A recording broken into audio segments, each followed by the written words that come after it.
इधर डोनेस्क में रूस यूक्रेन की जंग अपने सबसे खतरनाक दौर में पहुंच गई है। सिर्फ 24 घंटे में 200 से ज्यादा सैन्य झड़पें हुई।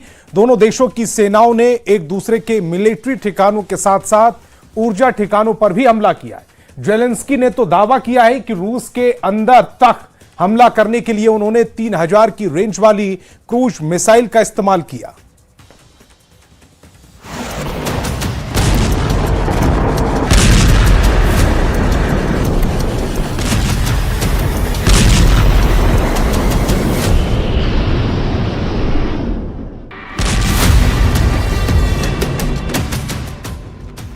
यूक्रेन की धरती पर एक ऐसा मोर्चा खुल चुका है जहां हर घंटे बारूद बरस रहा है। हर मिनट सैनिक मारे जा रहे हैं और हर दिन युद्ध पहले से ज्यादा भयानक होता जा रहा है। डोनेस्क की लड़ाई पुतिन और जेलेंस्की दोनों के लिए आन बान शान के साथ बदले की लड़ाई बन चुकी है। पॉक्रोवस्क एक ऐसा नाम जो रूस यूक्रेन जंग की नई पहचान बन चुका है। 24 घंटे में 234 सैन्य झड़पें, 1190 रूसी सैनिकों की मौत का दावा, 74 तोपखाना सिस्टम तबाह, 2200 से ज्यादा ड्रोन खत्म। लेकिन सबसे बड़ा सवाल, इतने नुकसान के बाद भी पुतिन और जेलेंस्की जंग से पीछे क्यों नहीं हट रहे हैं? ये तस्वीरें किसी हॉलीवुड फिल्म की नहीं, यूक्रेन और रूस के बीच बारूदी जंग की नई तस्वीर है।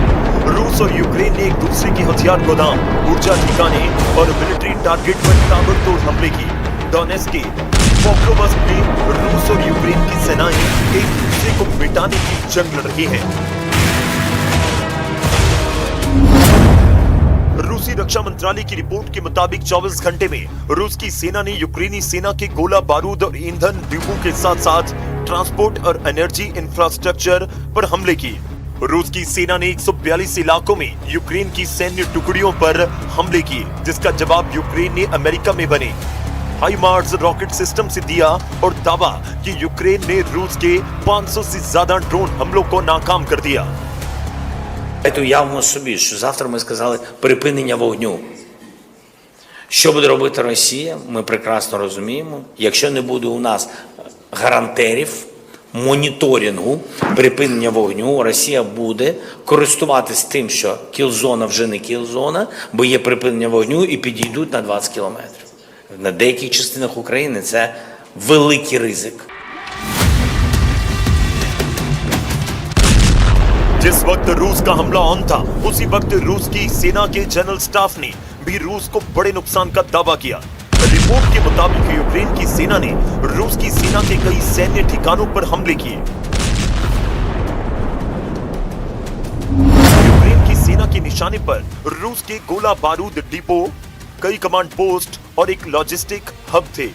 इसके साथ ही यूक्रेन ने दावा किया कि उसके सैनिकों ने रूस के 8 ईंधन स्टोरेज टैंक और एक ईंधन ट्रांसशिपमेंट बेस को निशाना बनाया। जेलेंस्की ने दावा किया कि रूस के अंदर तक हमला करने के लिए यूक्रेन ने FP5 फ्लेमिंगो मिसाइलों का इस्तेमाल किया। फ्लेमिंगो से यूक्रेन ने रूस के चेबोक्सारी में एक मिलिट्री प्लांट को निशाना बनाया। इसके साथ ही कोई विशेष ऑयल रिफाइनरी पर भी हमले किए। इस हमले के बाद रूस के अंदर धुएं का गुबार छा गया। जेलेंस्की की माने तो यूक्रेन ने फ्रंट लाइन से 900 किलोमीटर अंदर तक हमला किया। FP5 फ्लेमिंगो यूक्रेन का विकसित किया हुआ स्वदेशी क्रूज मिसाइल है, जो 3000 किलोमीटर दूर अपने टारगेट को तबाह कर सकता है। इसमें 1.5 टन का वॉरहेड है, जो दुश्मन के सबसे सुरक्षित ठिकानों पर गहरे हमले की ताकत देता है। यूक्रेन के जनरल स्टाफ का दावा है कि पिछले 24 घंटों में रिकॉर्ड 234 सैन्य टकराव हुए। सबसे ज्यादा हमला पॉक्रोवस्क सेक्टर में हुआ, जहां रूस की सेना लगातार आगे बढ़ने की कोशिश कर रही है, लेकिन यूक्रेन की सेना दीवार बनकर खड़ी रही। यूक्रेन का दावा रूस के सैनिकों को लेकर सबसे बड़ा है।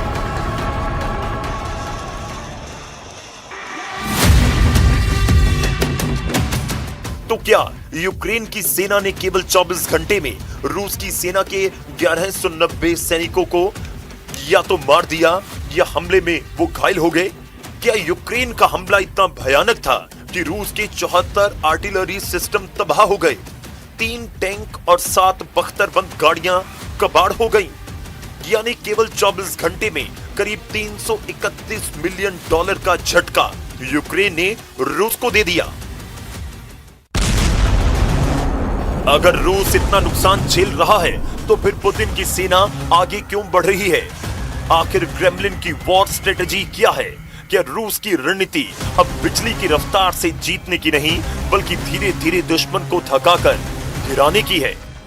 यानी सैनिक मरेंगे, टैंक टूटेंगे, लेकिन रूस का हमला नहीं रुकेगा। क्या पुतिन की रफ्तार टूट चुकी है या यूक्रेन को जंग में थकाने का यह नया खेल शुरू हो गया है? दूसरी तरफ एक रिपोर्ट रूस के वॉर मिशन पर सवाल खड़े कर रही है। अभी कुछ दिनों में आई कई रिपोर्ट्स में दावा किया गया कि रूस की रफ्तार पहले के मुकाबले बहुत धीमी हो गई है। कुछ इलाकों में यूक्रेन ने रूस की सेना के कब्जे से जमीन वापस लेने का दावा किया, लेकिन डोनेट्स्क के पोक्रोवस्क में अभी भी रूसी सेना का दबदबा बना हुआ है।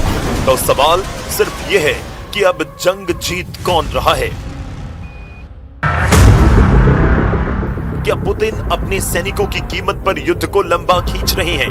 क्या यूक्रेन के पास इतनी ताकत बची है कि वो इस दबाव को झेल सके? और पोक्रोवस्क वही जगह बनने जा रही है जहां इस युद्ध की दिशा तय होगी। Говорю, я не вижу смысла встречаться. Смысл только для украинской стороны остановить наступление наших вооруженных сил. Вот и все. А нам нужны договоренности. Не на полгода, не на 3 месяца, а на длительную историческую перспективу. स्टालिनग्राड की तरह पोक्रोवस्क में हर इमारत एक किला है, हर सड़क मौत का मैदान है और हर दिन इतिहास लिखा जा रहा है। अगर पोक्रोवस्क गिरा तो डॉनबास की लड़ाई का नक्शा बदल सकता है। और अगर रूस की सेना इस इलाके में रुक गई तो पुतिन की सबसे बड़ी सैन्य रणनीति पर सवाल खड़े हो जाएंगे। 2022 में जब जंग शुरू हुई तो रूस ने यूक्रेन के 20% इलाकों पर कब्जा कर लिया। 2025 में रूस ने 4,700 से 6,000 वर्ग किलोमीटर इलाके पर अपना अधिकार जमाया। लेकिन 2026 में रूस की सेना की रफ्तार धीमी हो गई और अब केवल 12 से 20% यूक्रेनी इलाके ही रूस के कब्जे में हैं। इस साल अप्रैल और मई में यूक्रेन ने रूस से अपनी ज्यादातर जमीन वापस छीन ली। दावा है कि यूक्रेन की सेना ने रूस को करीब 300 वर्ग किलोमीटर पीछे धकेल दिया, खासकर जापोरिजिया वाले इलाके में। अब ज़ेलेंस्की जंग के अगले फेज के लिए यूरोप के देशों का दौरा कर रहे हैं और उनसे मदद मांगने में जुटे हैं। Has to be during any kind of negotiations. Europe can't just mediate, to my mind, because Europe stands on our side. Today I shared it with our partners. It's very, dangerous just to mediate because, for example, if EU mediate, it means that they will think about how to put sanctions or not, because they are mediators. They have to be in the middle. That's why I share my position that there is no, let's be fair, open and very clear to each of us and also to Russians. They have to know there is no just mediators. Zelensky जंग रोकना चाहते हैं लेकिन अपनी शर्तों पर, और यही वजह है कि वो रूस की सेना को अब और आगे बढ़ना नहीं देना चाहते।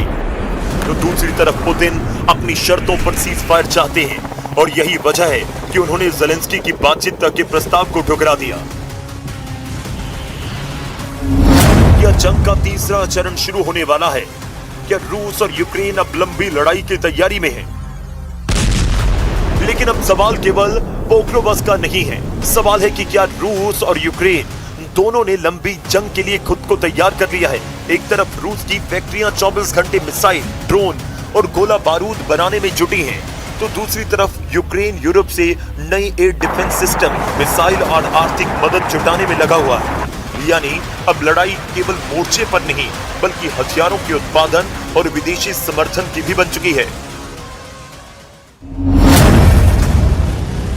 रूस लगातार अपने सैन्य बजट को बढ़ा रहा है। यूक्रेन पश्चिमी देशों से मदद मांगने में जुटा हुआ है। यही वजह है कि सीज फायर की बात हो रही है, लेकिन जमीन पर दोनों सेनाएं किसी समझौते की नहीं बल्कि अगले बड़े संघर्ष की तैयारी करती हुई दिखाई देती हैं और इस बीच एक नया खतरा भी सामने आ रहा है। क्या नेटो और यूरोप सीधे जंग के और करीब पहुंच गया है? यूरोप के कई देश अपनी सेनाओं और रक्षा बजट को तेजी से बढ़ा रहे हैं। पोलैंड, जर्मनी और फ्रांस बड़े पैमाने पर हथियार खरीद रहे हैं। उन्हें डर है कि अगर यूक्रेन कमजोर पड़ा तो रूस का अगला दबाव यूरोप की सुरक्षा के लिए बड़ा संकट बन सकता है। यानी रूस यूक्रेन युद्ध अब केवल दो देशों की लड़ाई नहीं रहा,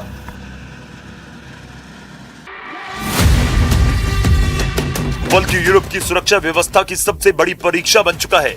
एक्सपर्ट्स का मानना है कि आने वाले कुछ महीने इस युद्ध की दिशा तय कर सकते हैं, क्योंकि अगर रूस डोनबास में अपनी पकड़ मजबूत करने में कामयाब रहा तो भविष्य की किसी भी बातचीत में पुतिन की स्थिति मजबूत होगी।